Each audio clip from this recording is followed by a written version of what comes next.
അസ്സലാമലൈക്കും, welcome back. അപ്പോൾ ഇന്നത്തേത് പച്ചമാങ്ങ വെച്ചിട്ടുള്ള ഒരു സൂപ്പർ ഐറ്റാണ്. രണ്ട് ചേരുവ മാത്രം വെച്ചാണ് നമ്മൾ ഈ കിടു ഐറ്റം ഉണ്ടാക്കിയിട്ടെടുക്കുന്നത്. 2 പച്ചമാങ്ങ നമ്മുടെ കയ്യിലുണ്ടെങ്കിൽ നമുക്കൊരു സൂപ്പർ ഐറ്റം ഒന്ന് ഉണ്ടാക്കിയിട്ടെടുക്കാം. അപ്പോൾ മാങ്ങയുടെ സീസൺ ആയതുകൊണ്ടിട്ട് തന്നെ എല്ലായിടത്തും ഇപ്പോൾ മാങ്ങ ഉണ്ടാവും. അപ്പോൾ നമ്മൾക്ക് ഇത് ഉണ്ടാക്കുന്നത് എങ്ങനെയാണെന്ന് കണ്ടു നോക്കാം. കണ്ടുകൊണ്ടിരിക്കുന്ന സമയത്ത് നിങ്ങൾക്ക് ഇഷ്ടപ്പെടുവാണെങ്കിൽ ലൈക്ക് ചെയ്യാനും സബ്സ്ക്രൈബ് ചെയ്യാനും അതുപോലെ തന്നെ ഷെയർ ചെയ്യാനൊന്നും മറന്നു പോകരുത്. അപ്പോൾ നമുക്ക് വീട്ടിലേക്ക് പോവാം. അപ്പോൾ ഇതിന് വേണ്ടിയിട്ട് ഞാൻ വലിയ 2 മാങ്ങ എടുത്തിട്ടുണ്ട്. അത് ഇതുപോലെ ഒന്ന് കട്ട് ചെയ്തിട്ട് ഒന്ന് ചെറുതാക്കിയിട്ട് കൂടി കട്ട് ചെയ്തിട്ട് എടുക്കുന്നുണ്ട്.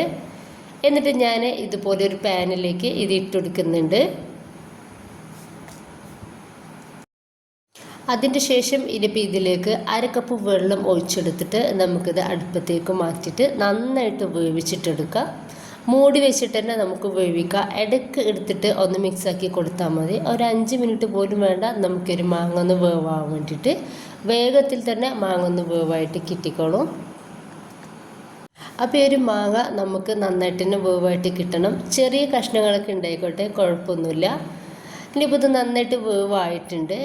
ഈ ഒരു സമയത്ത് നമുക്ക് ഗ്യാസ് ഒന്ന് ഓഫ് ചെയ്യാം. എന്നിട്ട് ഇതൊന്ന് ചൂടാറാൻ വേണ്ടിയിട്ട് മാറ്റി വെക്കാം. അപ്പോൾ ഇത് നന്നായിട്ട് ഒന്ന് ചൂടാറിയതിന് ശേഷം ഞാൻ മിക്സിയുടെ ജാറിലേക്ക് ഇത് ഇട്ട് കൊടുത്തിട്ട് നല്ല ഫൈൻ പേസ്റ്റ് ആക്കിയിട്ട് ഒന്ന് അരച്ചെടുക്കുന്നുണ്ട്. അപ്പോൾ തീരെ കട്ടകളില്ലാത്ത രീതിയിൽ വേണം നമുക്ക് അരച്ചെടുക്കാൻ വേണ്ടിയിട്ട്. ഇനിയിപ്പോൾ ഞാനിതിലേക്ക് 1/2 കപ്പ് പഞ്ചസാരയാണ് ചേർക്കുന്നത്. ഈ ഒരു മാങ്ങ ചെറിയ പുളിയുള്ളതാണ്, അതുകൊണ്ട് തന്നെ 1/2 കപ്പ് പഞ്ചസാര ഇതിലേക്ക് അത്യാവശ്യം മധുരം ഉണ്ടാവും. ഇനിയിപ്പോൾ ഞാൻ ഇതൊന്ന് മിക്സാക്കി കൊടുക്കുന്നുണ്ട്. ഈ ഒരു ടൈമിലൊന്നും ഞാൻ ഗ്യാസ് കത്തിച്ചിട്ടില്ല. നന്നായിട്ടൊന്ന് മിക്സാക്കി കൊടുത്തതിന് ശേഷം മാത്രം മതി ഒന്ന് ഗ്യാസ് ഒന്ന് കത്തിച്ചെടുക്കാൻ. ഇപ്പോൾ ഈ ഒരു മാങ്ങയുടെ ഈ ഒരു പൾപ്പ് നമുക്ക് പകുതിയായിട്ട് ഒന്ന് വറ്റിച്ചിട്ടെടുക്കണം. അതിൽ നമ്മൾ വെള്ളമൊന്നും ചേർത്തിട്ടില്ല. ആ ഒരു വേവിച്ചപ്പോൾ മാത്രം ചേർത്ത വെള്ളമാണുള്ളത്. അപ്പോൾ അതുകൊണ്ട് തന്നെ ഇത് വേഗത്തിൽ തന്നെ വറ്റിയിട്ട് കിട്ടും. തീ ഒന്ന് മീഡിയം ഫ്ലെയിമിലേക്ക് മാറ്റി കൊടുക്കുക.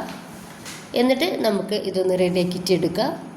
അപ്പോൾ നമ്മൾ ഈ ഇത് നടുവിലൂടെ ഒന്ന് വരഞ്ഞു കൊടുക്കുന്ന സമയത്ത് ഈ ഒരു പൾപ്പ് വേഗത്തിൽ കൂടി കിട്ടരുത്. സാവധാനം വേണം കൂടി കിട്ടാൻ വേണ്ടിയിട്ട്. ആ ഒരു രീതിയിൽ ആവുന്നത് വരെ നമുക്കിതൊന്ന് മിക്സാക്കി കൊടുക്കാം. ഏകദേശം പകുതിയായിട്ട് വറ്റിയിട്ട് കിട്ടിയാൽ തന്നെ നമുക്കിതൊന്ന് റെഡിയായിട്ട് കിട്ടുള്ളൂ. എന്നാൽ മാത്രമാണ് നമ്മൾ വെയിലത്ത് വെച്ചിട്ട് നമ്മൾ ഉണക്കിയാൽ ഒന്ന് റെഡിയായിട്ട് കിട്ടുള്ളൂ കേട്ടോ. ഇനിയിപ്പോൾ ഇത് നന്നായിട്ട് ബബിൾസൊക്കെ വന്നിട്ട് ഏകദേശം ഒന്ന് ചെറുതായിട്ട് ഒരു 1/4 ഭാഗത്തോളം ഒന്ന് വറ്റി കിട്ടുന്നുണ്ട്. ഇതൊരു 10 മിനിറ്റ് മതി കേട്ടോ. അതിലേറെ ഒരിക്കലും എടുക്കില്ല. ഒരു 10 മിനിറ്റ് കൊണ്ട് തന്നെ നമുക്കിതൊന്ന് റെഡിയായിട്ട് കിട്ടും. അപ്പോൾ നമ്മുടെ മാങ്ങയുടെ ഒരു പൾപ്പ് ആ ഒരു വെള്ള കളറിൽ നിന്ന് ഏകദേശം ഒരു ലൈറ്റ് പച്ചയിലേക്ക് വന്നിട്ടുണ്ട്. ഏകദേശം പകുതിയോളം നമുക്ക് ഇതൊന്ന് റെഡിയായിട്ട് കിട്ടിയിട്ടുണ്ട്. ഈ ഒരു ടൈമിൽ ഞാനിതിലേക്ക് 1 ടീസ്പൂൺ മുളക് പൊടിയാണ് ചേർത്ത് കൊടുക്കുന്നത്. നമ്മുടെ ഈ ഒരു മാങ്ങയുടെ ഒരു പൾപ്പിന് നമുക്ക് റെഡ് കളർ കിട്ടാൻ വേണ്ടിയിട്ടാണ് ഈ ഒരു മുളക് പൊടി ചേർക്കുന്നത്. പിന്നെ ചെറിയൊരു എരിവുണ്ടാവും. അപ്പോൾ അത് കഴിക്കുന്ന സമയത്ത് നല്ല ടേസ്റ്റ് ആയിരിക്കും. ഈ ഒരു സമയത്ത് നിങ്ങൾക്ക് വേണമെന്നുണ്ടെങ്കിൽ ഒരു പിഞ്ച് ഉപ്പ് കൂടി ഇതിലേക്ക് ചേർത്ത് കൊടുക്കുക. അപ്പോൾ മുളക് പൊടിൻ്റെ പകരം നിങ്ങൾക്ക് ഇനിയിപ്പോൾ എരിവ് വേണ്ട എന്നുണ്ടെങ്കിൽ നമുക്കിതിലേക്ക് കാശ്മീരി മുളക് പൊടി കൂടി ചേർക്കാം കേട്ടോ. അങ്ങനെ ചേർത്ത് കൊടുത്താലും മതി. ഇനിയിപ്പോൾ ഞാനിതൊന്ന് മിക്സാക്കിയ സമയത്ത് ഇതിൽ ഈ ഒരു കളർ കുറവാണ് കേട്ടോ. അതുകൊണ്ട് തന്നെ ഞാൻ കുറച്ചും കൂടി മുളക് പൊടി ഒന്ന് ചേർത്ത് കൊടുക്കുന്നുണ്ട്. ഒരു 1/2 ടീസ്പൂണോളം മുളക് പൊടി കൂടിയാണ് ചേർക്കുന്നത്. ഇനിയിപ്പോൾ ഇത് നന്നായിട്ടൊന്ന് മിക്സാക്കിയിട്ട് എടുക്കുന്നുണ്ട്. ഇപ്പോൾ നമ്മുടെ ഈ ഒരു മാങ്ങയുടെ പൾപ്പ് നടുവിലൂടെ ഒന്ന് വരഞ്ഞെടുക്കുന്ന സമയത്ത് മെല്ലെയാണ് ഇതൊന്ന് കൂടി കിട്ടുന്നത്. ഈ രീതിയിൽ വേണം നമുക്കിതൊന്ന് റെഡിയാക്കിയിട്ട് എടുക്കാൻ വേണ്ടിയിട്ട്. അപ്പോൾ ഇത്രയും ആയി കഴിഞ്ഞാൽ നമുക്ക് ഗ്യാസ് ഒന്ന് ഓഫ് ചെയ്ത് കൊടുക്കാം. ഇപ്പം ഞാൻ 2 പ്ലേറ്റ് എടുത്തിട്ടുണ്ട്. സ്റ്റീലിൻ്റെ 2 പ്ലേറ്റാണ്. ഒന്ന് വലിയ പ്ലേറ്റാണ്, ഒന്ന് ചെറുതും എടുത്തിട്ടുണ്ട്. അതിലേക്ക് നമ്മൾ ബ്രഷ് വെച്ചിട്ട് അതിൻ്റെ അടിയിലായിട്ട് ഇതുപോലെ ഓയിലൊന്ന് ഗ്രീസ് ചെയ്ത് കൊടുക്കുക. എന്നിട്ട് ചൂടോടെ തന്നെ നമുക്ക് ഇത് പാത്രത്തിലേക്ക് അങ്ങ് ഒഴിച്ചു കൊടുക്കാം. അധികം കട്ടി വേണ്ട, അപ്പോൾ കൂടുതൽ ഒഴിച്ചു കൊടുക്കണ്ട. നമുക്ക് തിന്നായിട്ട് വേണം ഇതൊന്ന് റെഡിയാക്കിയിട്ട് എടുക്കാൻ വേണ്ടിയിട്ട്. അപ്പോൾ കട്ടി കൂടിയാൽ നമുക്ക് കുറച്ചധികം തന്നെ വെയിലത്ത് വെച്ച് ഉണക്കേണ്ടതായിട്ട് വരും.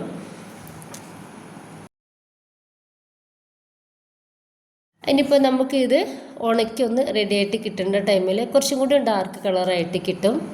ഇനിയിപ്പോൾ നമുക്കിത് ഒരു 3-4 മണിക്കൂർ നല്ല വെയിലുള്ള സ്ഥലത്ത് വെച്ചിട്ട് ഒന്ന് ഉണക്കിയിട്ടെടുക്കാം. അപ്പോൾ അത് നന്നായിട്ട് ഉണങ്ങിയിട്ടുണ്ട് കേട്ടോ. ഇനിയിത് പാത്രത്തിൽ നിന്ന് ഒന്നെടുക്കുക. നമ്മുടെ ആ സൈഡൊക്കെ ഒന്ന് കത്തി വെച്ചിട്ട് ഇതുപോലെ ഒന്ന് വിടിവെച്ചിട്ട് കൊടുത്താൽ മതി. എന്നിട്ട് ഇതുപോലെ ജസ്റ്റ് മെല്ലെ ഒന്ന് വലിച്ചെടുക്കുമ്പോൾ തന്നെ നമുക്ക് ഇതൊന്ന് പാത്രത്തിൽ നിന്ന് വിട്ട് കിട്ടിക്കോളും. ഇനിയിപ്പോൾ ഇത് നമുക്ക് ചെറിയ കഷ്ണങ്ങളാക്കിയിട്ട് ഒന്ന് കട്ട് ചെയ്തിട്ടെടുക്കാം.